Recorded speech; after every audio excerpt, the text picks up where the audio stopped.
Cuando la ansiedad se convierte en enfermedad, el cuerpo habla.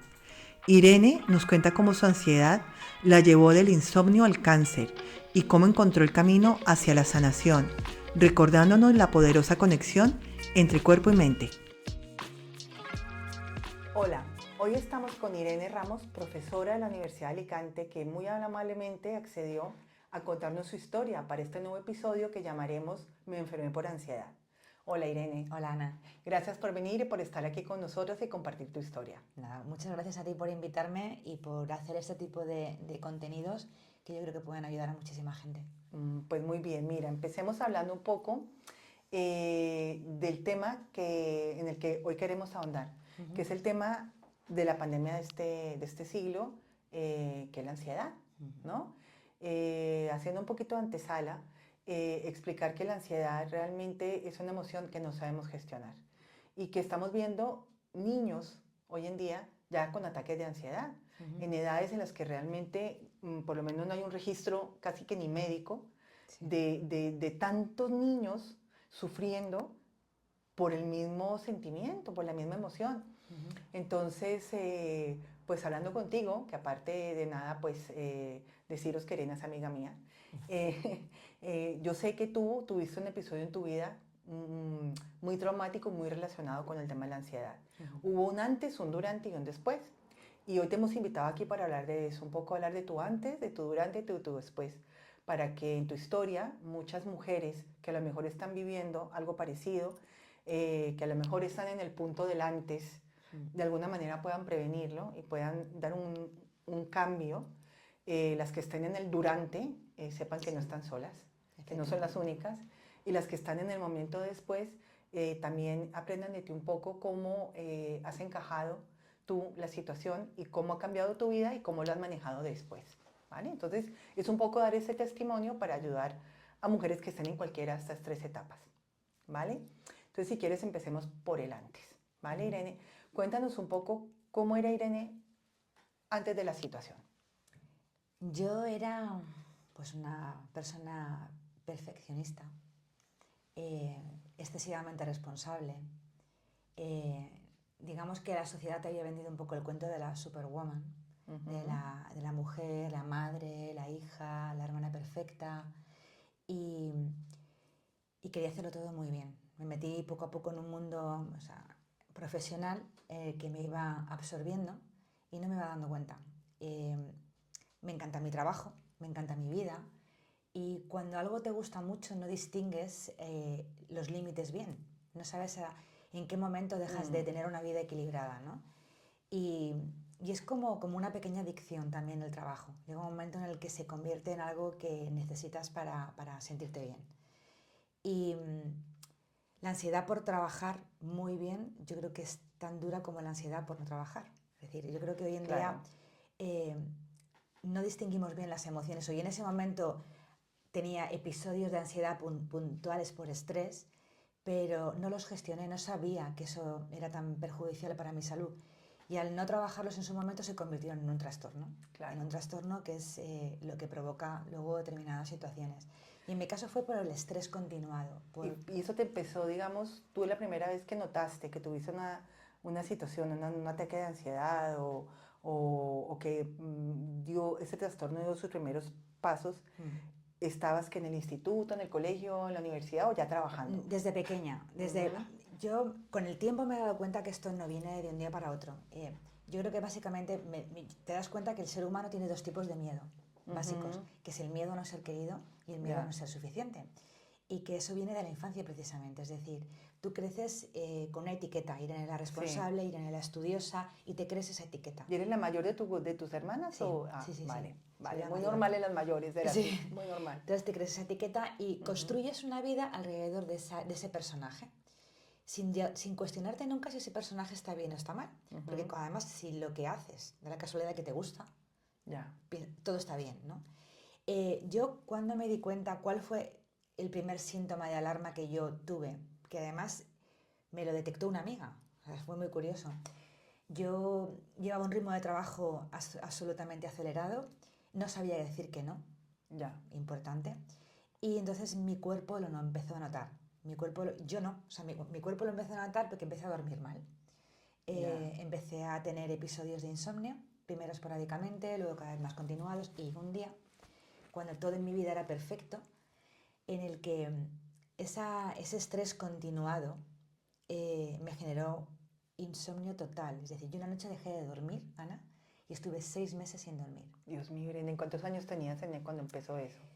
Cuando dejé de dormir tenía 36. ¿Ya estabas casada? Ya estaba casada, nació tus tenía nenas? 2 niñas pequeñas, en la universidad me iba fenomenal, me habían dado un premio de investigación, empezaba a publicar constantemente, mis niñas eran muy pequeñas, de hecho la pequeña tenía meses cuando yo dejé de dormir, y dejé de dormir de la noche a la mañana. Ya. Una noche me desperté a las 3 de la mañana y ya no pude conciliar el sueño, y a partir de ahí fue noche tras noche, tras noche, tras noche. En lugar de darme cuenta del síntoma, yo estaba metida en una vorágine de estrés, Ya. llevaba un nivel de ansiedad continuado que apenas... Es que hay diferentes tipos de ansiedades. Yo nunca tuve un ataque de ansiedad en ese momento de mi vida. Posteriormente, ya hablamos posteriormente, ¿no? Pero en ese momento era un nivel de alerta continuado. Estaba en sobrealerta. Ya. Sí. Tenía que hacerlo todo bien, tenía que criar a mis hijas, tenía que llegar a casa, tenía que tener la casa perfecta. O sea que como hasta que dabas gracias por tener más horas del día, algo así. Sí, de hecho no tenía horas del día. Ya. Llevaba una vida absolutamente desequilibrada en ese sentido. Y dejé de dormir. Y un día una compañera de trabajo me cogió así de la mano y me dijo: Irene, ¿qué te pasa? Que estás hiperactivada.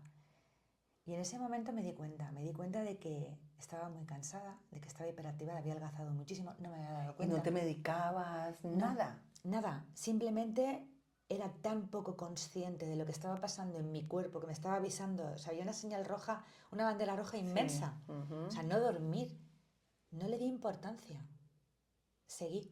O sea, te puedes llegar a meter en una situación extrema, Claro, y que no no te darte das cuenta. cuenta. Y no darte cuenta. Yo, con lo lista que era, no me había dado cuenta de eso, ¿no? Y me daba cuenta de otras muchas cosas y de eso no.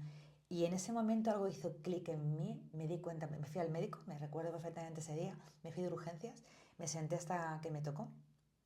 Y recuerdo que me tocó una doctora, y cuando entré le dije: ¿me da usted algo para dormir o me muero? Y me puse Ya. a llorar, y es que me estaba muriendo. Dios.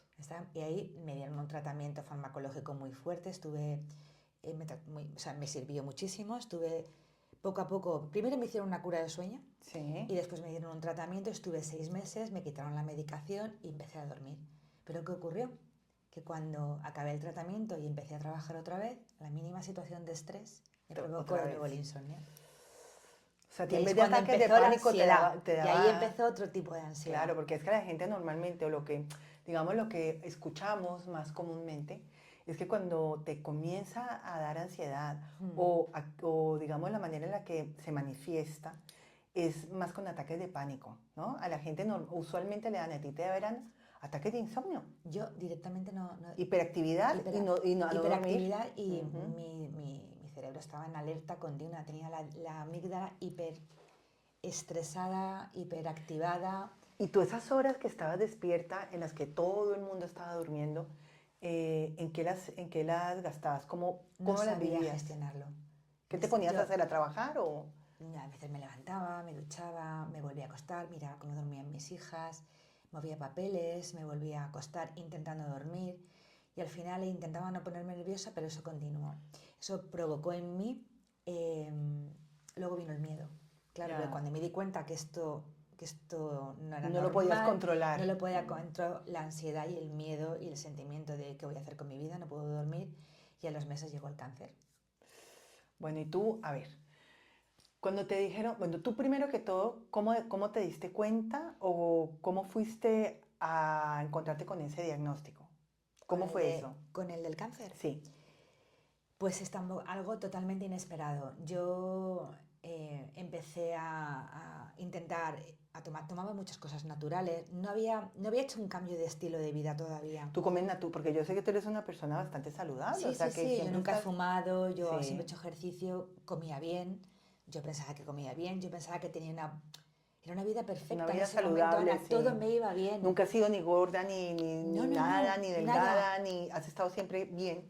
Sí, estable. Y había tenido un periodo de mi vida, así que hasta ese momento había tenido momentos en los que trabajaba 12 horas, 14 horas, Pero justo en ese momento, después del insomnio, fue cuando empecé a trabajar menos. Empecé a equilibrar mi vida laboral con la personal. Pero No. mi cuerpo ya me dijo, te vas a enterar. Ya. Y me enteré, bien enterada. ¿Cómo fue? Pues en una revisión. En una revisión médica.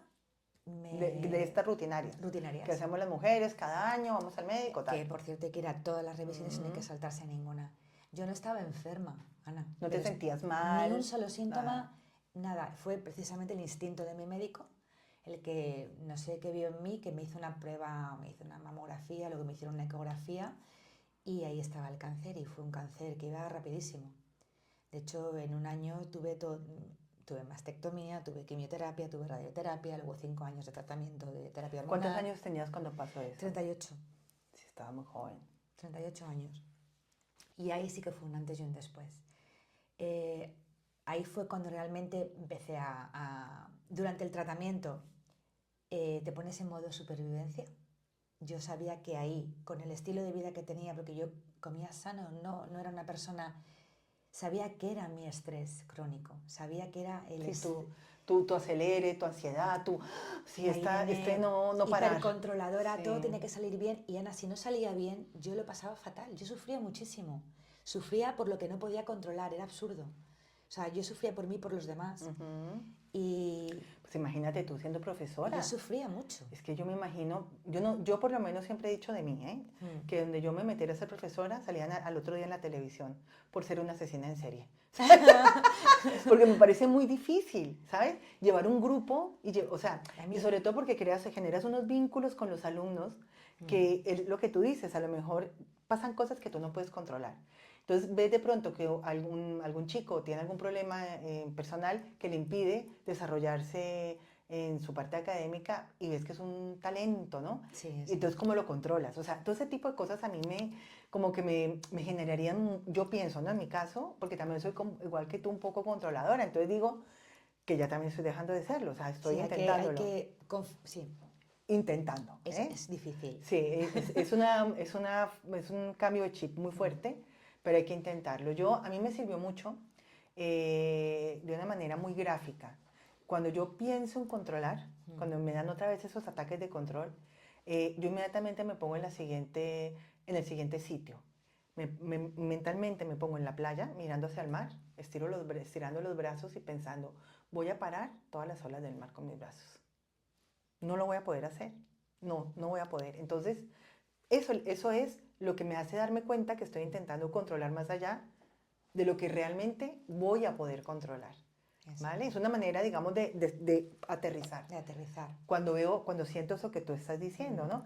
Y volviendo al tema de ser profesora, yo creo que eso tiene que ser muy difícil, porque tienes que mantenerte muy actualizada, es un reto diario, ¿no? Es un reto constante y además en la universidad ahí no tienes jefes, pero tienes jueces. Ya. Y el peor juez eres tú mismo. Ya. Eres tú mismo. O sea, somos los peores jueces para nosotros mismos. Los más duros. Yo tenía que sacar la tesis, tenía que sacar el cum laude, lo saqué, me llevé un premio nacional de investigación, publicar, tenía que sacar proyectos de investigación, tenía que publicar artículos. Siempre era más y más y más ir a este congreso, escribir este libro, escribir este otro libro. Pero Irene, con tus nenas, ¿cómo con mis niñas, hacías? Dios mío. No sé en ese momento. Y el caso es que yo las ¿Te salían brazos? Yo me puse un horario muy estricto. Yo era de las que se levantaba a las 5 de la mañana. Virgen Santísima. Y me levantaba a las 5 de la mañana, yo de 5 de la mañana a 5 de la tarde, 5 de la mañana, 5 de la tarde, trabajaba. 5 de la tarde, eso sí, soltaba el bolígrafo, cerraba el ordenador y me iba con mis niñas al parque. Y las disfrutaba completamente.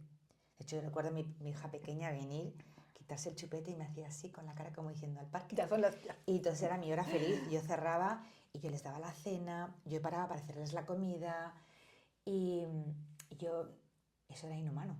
No terminabas, pero hecha polvo. El cuerpo se hiperactiva, somos máquinas. Sí, sale toda la adrenalina, sí. Entonces yo no me di cuenta en ese momento de que me había olvidado de mí. Ya. Me había olvidado de mí y me había ocupado, o sea, lo más importante quizás para mí en ese momento era la familia. Mi trabajo me encanta, Ana, tú lo sabes, me gusta muchísimo. De mi trabajo lo que más valoro es dar clases, pero hay otra parte que te come también. Y esa es la que intento soltar. Yo tuve que enfermarme para cambiar mi vida, pero mi vida cambió en muchísimos más sentidos de lo que yo podía esperar. Yo sigo en mi mismo trabajo, solo que ahora hay mucha gente en la universidad, por ejemplo, que no me entiende. Ya. Que no entiende cómo, a veces digo que no a cosas chulísimas. Sí. Y cómo ha cambiado para mí el valor de... Priorizas Sí, diferente. priorizo diferente. Y, y me siento muy llena ahora, mucho más que antes, ¿no? Y veo a gente que en teoría lo tiene todo y no la veo feliz. Ya. Entonces yo he aprendido a base de, con ansiedad, o sea, he tenido que pasar por muchos estados emocionales para aprender de ellos y he tenido que estudiar mucho Sí. porque nosotras venimos de una época en la que no se hablaba de la salud emocional, Eso no existía. de la salud mental, no existía, o sea, no ibas al psicólogo, digamos, yo no he ido al psicólogo hasta que he sido adulta. No, los únicos que iban al psicólogo eran de pronto o los niños muy problemáticos o los adolescentes muy problemáticos, pero ya, no, ya cuando el estadio de problema era... Era muy alto. sí, pero Que alguien tenías un que... trastorno. Exacto, pero alguien que estuviera incipiente en algún tipo de estas conductas o de esto, olvídalo. Pero te duele No, la garganta, vas al médico y te da antibiótico. sí. Pero te encuentras mal, tienes un estado incipiente, Ansioso, sí. ansioso y no te trata nadie. No, estás loca, es que lo que tienes es que Sí, estar sí, loca. es que no sabéis vivir, pues no, Sí, no sabemos no, vivir. no, no. Pues sí, todo empezó así y Pero entonces cuando a ti te dieron ese diagnóstico, fue tú un te trauma, quedaste de fue un piedra. shock, fue un shock. Y desde aquí digo que nunca vayáis al médico solos, nunca. En ese momento fue cuando lo entendí, yo no me lo esperaba. Y hubo un momento en el que desconecté. Estabas sola, ¿no? No, no estaba mi marido al Bueno, lado. gracias Y a en ese Dios. momento fue cuando fui consciente de que era porque mi mente no podía absorber eso que me estaban, no podía creerme lo que me estaban diciendo porque yo me encontraba bien. Y el diagnóstico fue brutal.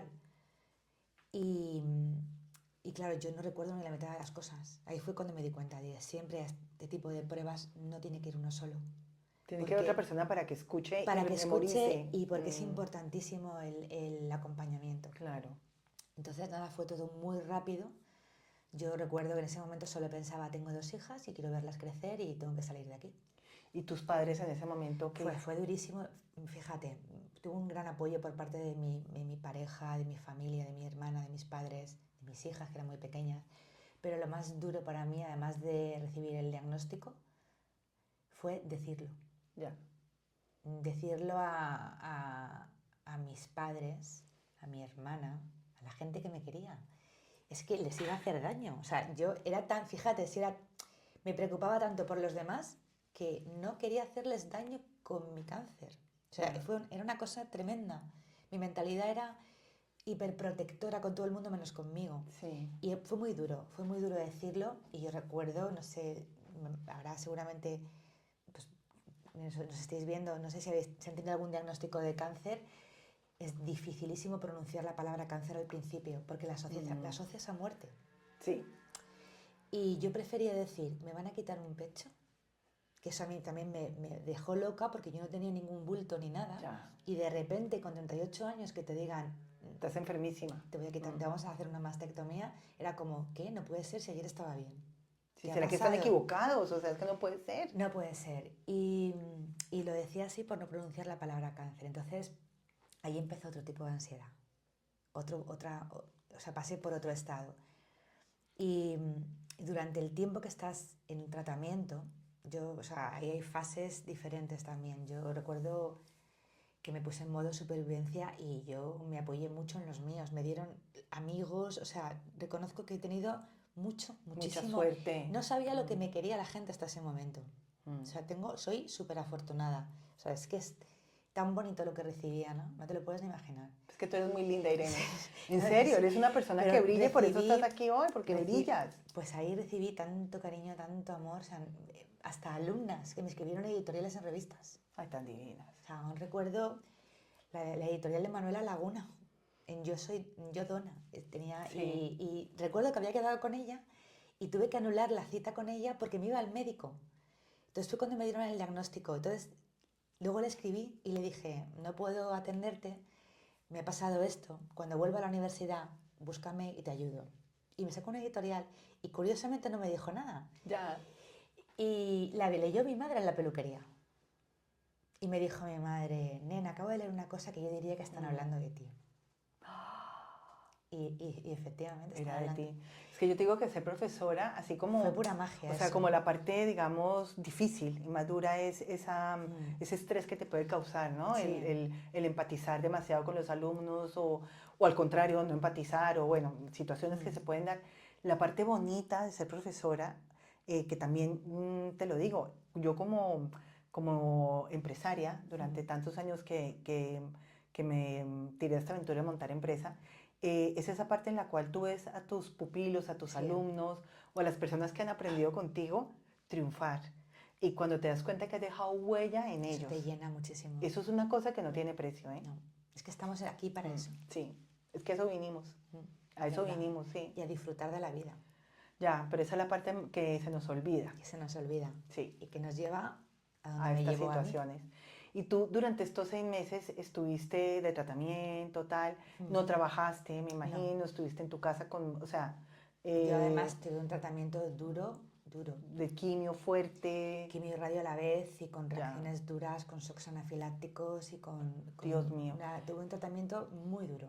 Muy, Irene, terrible, y tú tan joven. Pero aquí estoy, Claro, claro. aquí estoy. Porque es que te tenía que pasar eso para que tenías que tocar fondo Sí. para otra vez volver a subir. Sí, y esta sí. vez subir hasta arriba, que es lo que ahora estás viviendo. O sea, que es este cambio de vida que has hecho tan grande. Después de esta situación, cuando tú ya te notaste fuerte, otra vez físicamente, hablo porque emocionalmente, claro, el proceso es más largo. Volviste a te reincorporaste a tu trabajo, bueno, ¿cómo fue ese reincorporarte y ese como que la maquinaria otra vez volviera a ponerse en marcha? Pues mira, lo podía haber hecho mejor. Es decir, somos animales de costumbres y esto no es fácil. Es decir, la inercia te lleva, Ana. Yo me incorporé demasiado pronto. Ya, te tiraste el agua ahí. Pensaba que era lo mejor para mí y me di cuenta que no. Me di cuenta que no y ahí fue cuando empezó otra fase en mi vida. Porque además cuando te dan esa terapia química, nadie te explica que se queman en conexiones neuronales. Entonces pierdes capacidades, que luego recuperas. Pero yo recuerdo que yo no podía leer. Ya. Se me olvidaban las cosas. Sí, pierdes la capacidad de concentrarte. La retención, con el tiempo la recupero. Nadie me dijo nada y mi trabajo era intelectual. Dios. Entonces yo sentía un vértigo y dije, no voy a volver a ser nunca la misma. Claro. Entonces no, tampoco me lo explico. Ahora hay mucha más información, muchísimas, que han pasado 14 años. Ya.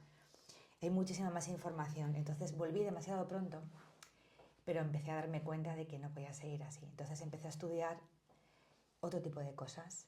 Estilos de vida, la alimentación anticáncer, estilo de vida anticáncer, me metí en la Asociación contra el Cáncer, cambié y me di cuenta que tenía que trabajarme mucho. Fui a la terapia, empecé a trabajar con la psicóloga, empecé a meditar, cambié aún más mi alimentación, empecé a hacer ejercicio físico, ya intentar equilibrar mi vida, ya soltar aquello que no era realmente imprescindible en mi vida. Ese proceso me ha llevado mucho tiempo. Sí. Me ha llevado mucho tiempo. He aprendido muchísimo de lo que es el mundo emocional. Sí, el mundo espiritual, emocional. Y el mundo que fíjate, espiritual. hoy precisamente lo hablaba con mi marido y le decía yo que en el mundo espiritual es al revés que en el mundo físico. En el mundo físico tú tienes que ir a por las cosas, ¿no? Si las quieres, vas a por ellas. En el mundo espiritual no. En el mundo espiritual las piensas y las atraes. Sí. Y van a ti. Yo soy mucho más espiritual ahora. Yo le tengo que agradecer al cáncer muchísimas cosas que me pasaron, sobre todo durante el tratamiento. Uy, qué fuerte lo que has dicho, agradecer al cáncer. Es la primera vez que escucho eso. Sí, muchísimas cosas. Yo soy ahora, me siento mucho más plena que antes y me siento mucho más segura, aunque las cosas cambien. Es decir, a mí una cosa lo que realmente me ha hecho cambiar y me mantiene y que me lleva también al mundo espiritual ha sido la meditación. Yo leía a Odile Fernández, que os aconsejo que es una médico, que se puso enferma la misma vez que yo en el 2010. Ella con cáncer estadio 4 de ovarios, metastásico, médico, ella sabía que tenía un pronóstico malísimo y está en remisión total. Después de ese cáncer ha tenido 2 hijos y ella te va a aconsejar siempre que hagas los tratamientos médicos, pero que además hagas cambios en tu vida necesarios, que también los marca la ciencia, que hay evidencia científica. Determinados cambios en la alimentación, ejercicio físico de fuerza y meditación. Y en la alimentación, por ejemplo, ¿cuál es, digamos, como la premisa principal? Yo no tomo azúcar desde hace 14 años, Ujú. tampoco tomo harinas refinadas, en todo caso harinas integrales y poca harina. Tomo poco trigo, reconozco, pero cero azúcar. Sí. Cero. ¿Cómo haces, por ejemplo, cuando te vas de viaje o...? Es facilísimo no tomar. Lo que pasa es que hay muchos productos azucarados, Por eso te digo, muchísimo. Es acostumbrarte a pedir cosas, nada de bebidas gaseosas, ni siquiera que sean 00 ni nada no, de no, no, ni esto. cero cero, ni cero cero. Los Esas... edulcorantes son peores aún. Pero Fíjate. el azúcar es un veneno. Tú de bebida, por ejemplo, que bebes agua. Agua, tés, cafés. A mí me tomo mi buen vinito y mis buenas cervezas, pero no soy una bebedora. Es decir, Sí, pero sí, de vez en también cuando. en estas cosas no hay que volver. Ahora, si estás en tratamiento, sí que tienes que Ya, hacer muy estricto, claro. Pero reconozco que a mí me gusta tomarme un buen vino. Sí. No, no. Pero el azúcar fuera, harinas blancas fuera. Empecé a tomar té verde, muchos licuados, mucha fruta. Frutas y verduras y todo Frutas y esto sin verduras. problema. Porque como hay tanta gurú por ahí No, diciendo no. que no comas berenjena, que come lechuga, que no comas pepino, que sí come tomate. Alimentos de proximidad, irte al mercado de tu pueblo y comer lo que hay de proximidad y sobre todo comer un poco de todo. Pero hay alimentos que no toco, ya te digo, el azúcar fuera, la harina refinada fuera, carnes rojas tomo pocas. Tampoco me apetece mucho, pero tomo carne, tomo pescado, o sea, no... Pero ya te digo que el tema de la alimentación es fundamental. Hay un montón de alimentos que combinados son antioxidantes y antiinflamatorios. Y a mí me sorprendía muchísimo cuando yo estaba ingresada en el hospital en esa época y me daban galletas. Ya. María, me daban pan blanco.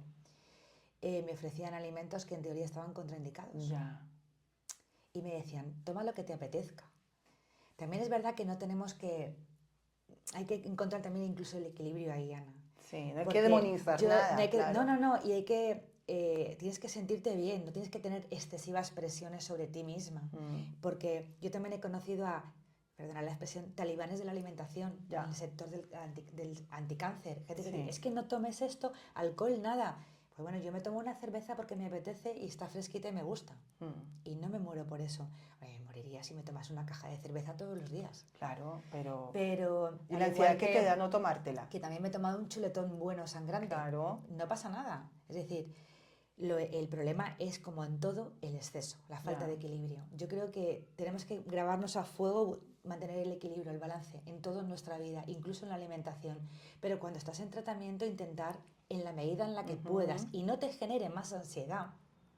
Ya, es que ese es el tema. No te genere Claro. más ansiedad. Entonces a mí me gustaba mucho, Odile me abrió un mundo, entonces me di cuenta que iba a probar eso de meditar. Yo, que mi mente iba en piloto automático siempre, que tenía mil cosas en la cabeza, que sobrepensaba, me di cuenta que mi peor enemiga era yo, pero era mi mente. Claro. Y para mí, de todo lo que te estoy contando, lo más importante ha sido la meditación. Lo que Sí, yo creo realmente me ha cambiado la vida. ¿Tú no crees que la meditación es como, si hacemos el símil con una carrera de Fórmula 1, es como entrar a pitch? Los coches, cuando están Sí, en la sí. Fórmula 1, que Sí. y entran al pitch y frenan, les tienen que Frenas, quitar las paras. ruedas, les cambian el aceite, Sí. se quedan ahí como en un spa, digamos, en plan spa, y luego otra vez y vuelven y arrancan la carrera. Si no paran en el pitch, No siguen. no siguen. Es que puedes gripar. Claro, claro. Es que vamos hiperacelerados. Yo iba hiperacelerada. Yo tenía que parar. No le daba tiempo a nada. Entonces, yo recuerdo el primer día que me fui a meditar, que hice un parón en mi casa y dije, ahora a partir de hoy, llueva, nieve o truene, todos los días de esta semana me voy a ir a meditar. Y me fui a un grupo. No conocía a nadie. Además recuerdo que fui con puntos de una de mis últimas operaciones, fíjate. No se me olvidará nunca. No sabía meditar, no tenía ni idea de nada. Y acabé en un grupo maravilloso de Alicante, el que lo hacían para pacientes de cáncer gratuitos. Y me sentí tan bien. Solo había que sentarse y respirar. Daba igual que lo hicieses bien, que lo hicieses mal. El hombre que facilitaba el grupo, se llama Daniel, decía, venid con mente de principiantes. No pasa nada, respirar, seguir, si se os va la mente, o sea, recuerdo perfectamente esas primeras instrucciones que dije, era como, no pasa nada nunca, si tu mente se distrae, perfecto, si tu mente se relaja, perfecto. Si no hay una cosa buena ni mala, no hay. Exactamente, fue como, era un momento para soltar, y yo necesitaba un sitio donde parar y soltar, y ahí empecé. Y claro, eso me llevó a leer más y a estudiar más y empecé a meditar. Y ahora medito todos los días, guío grupos de Sí, eso te iba meditación. a decir. Cuéntanos un poco de los grupos que lideras o como el proyecto en el que estás ahora de meditación, Pues que es muy interesante. empecé así, ¿no? Empecé para mí. Iba a ese grupo, además lo hacíamos, y luego poco a poco empecé a acompañar al profesor, claro, que una es profesora.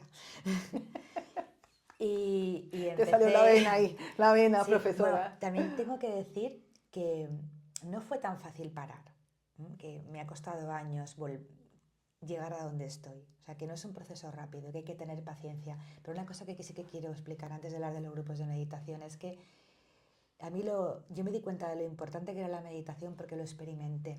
Ya. Cuando llevaba más o menos un año meditando, de repente me di cuenta de que estaba durmiendo, Ana.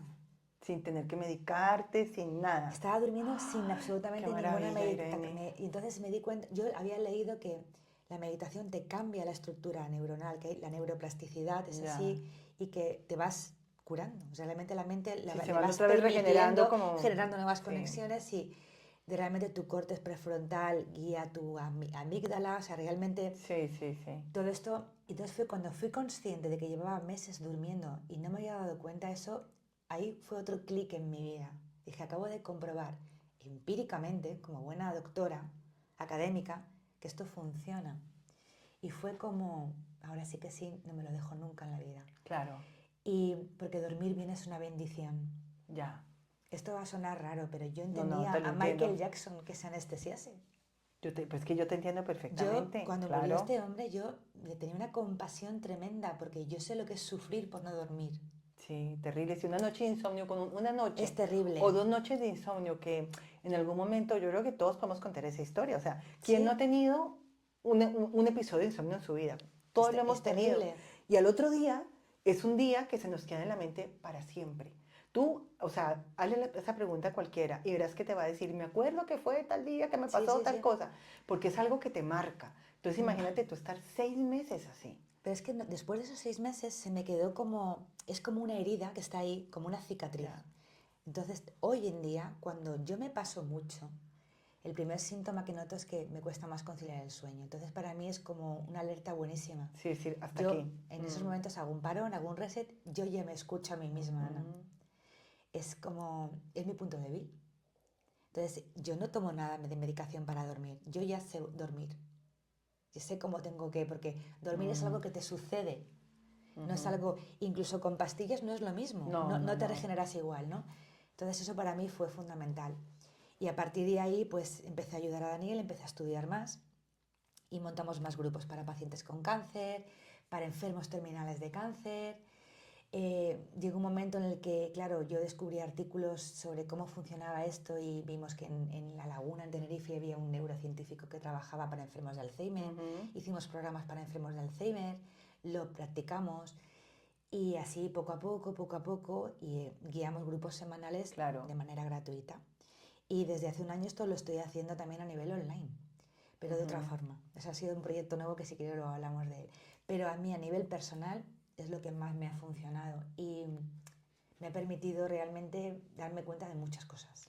Y a día de hoy, que yo sé que sigue siendo profesora, o sea, Mm. sigue llevando una vida llena de cosas, ocupadísima, porque Mm. además eres una persona bastante conocida en Alicante, muy respetada, tus alumnos te adoran, eso lo sé yo, tus compañeros, que yo en algún momento también doy clase contigo, te queremos muchísimo, sabes que eres una persona que todo el mundo, no sé, a donde llegas, y es verdad, eres una persona que iluminas, eres una persona que de ti sale luz, ¿vale? Es algo que yo me di cuenta desde el día que te conocí. Tú a día de hoy, ¿cómo manejas esa ansiedad? O sea, porque la ansiedad no desaparece, que era lo que hablábamos ahora, eso no desaparece. Pero, por ejemplo, yo, ¿vale? Cuando me empiezan a dar ataques de ansiedad, que a mí me sucede a una hora del día, por eventos de mi vida, me pasa siempre a las 3 de la tarde, yo en ese momento ya sé qué me está pasando, ya lo detecto, Sí. noto como el corazón empieza, porque no es que me quede sin sueño, a mí en mi caso lo que me da es un ataque de pánico. Entonces noto como el corazón empieza a acelerarse, noto como empiezo a sentir que el mundo se va a acabar, que todos nos vamos a morir, que todo es una tragedia, ¿no? De repente. Y ya tengo una técnica. Sí. Bueno, en realidad tengo dos. Una es empezar a pensar en cosas banales. Por ejemplo, buscó cuál es el número del contrato de la luz del piso. Entonces empiezo a pensar en la factura de la luz, voy hasta el número del contrato Sí. y entonces ahí voy distrayendo la atención Exacto. en cosas muy banales hasta que ese sentimiento se desvanece. La otra técnica esta es una técnica aprendida en un curso que hice el año pasado, que tiene un nombre que no me acuerdo cómo se llama, pero es mover los ojos de una manera muy especial, en la que tú mirando de un lado al otro, de un lado al otro, de un lado al otro, de manera repetida, empiezas a sentir un poco placer, no sé cómo explicarlo, es una sensación muy placentera, porque tu cerebro se centra en el movimiento de los ojos y quitas la tensión de la ansiedad. Haces eso durante unos minutos y cuando dejas de hacerlo ya no tienes ansiedad. O sea, es un poquito más avanzado. No sabía que fuera tan fácil porque realmente es sencillo, pero hay que aprender. O sea, es una cuestión que te enseñan y en 5 minutos aprendes. Bastante sencillo. Digamos que esas son mis 2 herramientas, ¿vale? Entonces, ahora me remito a preguntarte cuáles son las tuyas. O sea, cuando tú notas ese de, ¡oh, Dios mío, me está dando, no voy a dormir esta noche, tal, estoy acelerada, ¿qué haces? Mira, lo que acabas de comentar es fundamental, es resetear el sistema nervioso central y es la atención, es donde ponemos, lo único que tenemos, lo más importante que tenemos es nuestra atención. Entonces, donde pones la atención, si yo miro esta taza está existiendo, pero si dejo de mirarla ya no existe. Sí. Entonces nos cuesta mucho dejar de mirar eso que nos está comiendo, que es la ansiedad. Entonces esas técnicas, utilizo también esas técnicas, pero para no dormir, para dormir, cuando detecto que en una noche no voy a dormir, me rindo. Sí, lo dejas estar y ya. Lo dejo estar, es decir, acepto que estoy nerviosa, que esta noche va, entonces intento relajarme. Yo utilizo técnicas de meditación, técnicas de observar el cuerpo, llevar la atención a la respiración. Cuando respiras, imaginar el espacio tridimensional que hay detrás de la nariz y entre las orejas, eso tiene el mismo resultado en nuestro sistema nervioso que lo que acabas de decir del movimiento de los ojos. En tu cerebro lo que hace es rápidamente gira la atención y paras de mirar. Digamos que el sistema nervioso central se resetea, paras. Utilizo esas técnicas, sobre todo hay una cosa que hacemos en meditación muy sencilla que es la de las manos. Es respirar 2 veces en cada dedo. Aprietas los dedos, llevas la atención al cuerpo, aprietas, inspiro, sé que estoy expirando, expiro, sé que estoy expirando. Llevando la atención al tacto en los dedos, al aire como entra en la nariz, como sale. Te haces 2 manos y te has relajado. O directamente dejar lo que estés haciendo, te levantas, das un paseo, miras al horizonte. Mirar lejos ayuda también a nuestro sistema nervioso. Sí, eso es como eso, concentrarte en algo banal. Físico, o hacer movimientos físicos, soltar, moverte, también te resetea. Y hay un montón de técnicas, hay un montón. Pero cuando no duermo, normalmente hago algo que antes no hacía y era rendirme. No pasa nada. Sí, eso lo aprendí yo hace muchos años es difícil, ¿eh? Rendirse. Decir, bueno, vale, es así, ya. Y en ese momento, cuando sueltas, te quedas dormida. Exactamente. No, y cuando entiendes que no pasa nada nunca, que malas noches vamos a tener todos pero también para mí es un síntoma, es decir, si empiezo a hiperactivarme, estoy cargando más de lo normal. Entonces me reviso. Ya. Me reviso. Y ahora soy mucho más consciente también de mi cuerpo. Ya. De cuando tengo una contractura, de cuando me duele el estómago. O sea, todos esos son síntomas. Escuchas tu cuerpo. Me escucho muchísimo. No nos escuchamos, Ana. Lo sé. Y el cuerpo se entera antes de la mente de lo que pasa. Y hay evidencia científica de esto. No, totalmente. O sea, resulta que el cuerpo ya sabe antes que la mente que le está pasando algo. Solo que no somos conscientes. Y no somos conscientes porque no paramos y hacemos atención plena. No queremos escucharlo porque a veces lo que tiene por decirnos es tan duro que no queremos escucharlo. Sí, pero eso duro es nuestro también. Claro, es que es muy complicado. Por eso muchas veces lo más recomendable cuando ves una persona que tiene mucha ansiedad, yo desde que estoy en este tema de aprender a controlar las emociones, a gestionarlas y tal, yo me doy cuenta siempre que veo una persona que tiene ansiedad, está enferma del estómago, generalmente, ¿sabes? Uno de los síntomas principales somatiza en una parte del cuerpo. Es el estómago. Y luego viene el tema de que la gente hoy en día quiere curar los síntomas, pero no la enfermedad. Las causas. Claro, entonces buscan es pañitos de agua tibia, ¿no? Bueno, pues me tomo ¿cómo se llama esto? Para la acidez, me tomo un antiácido y se me quita el malestar de estómago, me tomo esto para el dolor del cuerpo, un ibuprofeno, ya se quitó, y La migraña se me va con el esta no sé pastilla. cómo, no tal, pero no, tienes que ir al origen de lo que te está Exacto. causando eso. Y resumiendo lo que es la ansiedad en una frase muy minimalista y muy tal, es básicamente un exceso de futuro. Es O no sea, vivir el presente. cuando tú ya estás mirando hacia el futuro, estás mirando siempre qué va a pasar mañana, pasado mañana, dentro de 2 años, dentro de 3 años, dentro de 5 años, no estás centrada en el día de hoy. No estás pensando en hoy. Totalmente de acuerdo. Y no puedes controlarlo. Entonces, siempre estás viviendo en el más allá. O sea, no, ¿cómo quieres que tu cuerpo no te esté gritando? Sí, O sea, y lo malo es eso, que si tú no escuchas tu cuerpo, va a empezar a gritar. Y cuando empieza a gritar sale un cáncer, sale por ejemplo, una enfermedad del colon irritable, estas que no tienen cura, que suenan a tontería o suenan a tal, pero hay gente que lo pasa con eso, vamos, quedan incapacitados de por vida, porque no pueden ni salir de la casa, ¿sabes? Y todo eso tiene que ver con vivir en el futuro. Totalmente de acuerdo. Ese es el problema, que estamos más en el futuro y en el pasado incluso que en el presente. Y lo único que tenemos es el presente, Ana. Lo único. Es lo único. Y no sabes si mañana vamos a estar, pero hoy sí que estamos aquí. Entonces, vivir el momento presente es lo que nos salva. Claro. Y ahora mismo tú y yo, aquí no tenemos ningún problema. No, ninguno. No nos tenemos que preocupar ni siquiera de qué va a pasar dentro de una semana. Estamos aquí ahora, ¿no? Y se nos olvida vivir el presente y disfrutar del presente. Entonces, la atención plena lo que te da es eso.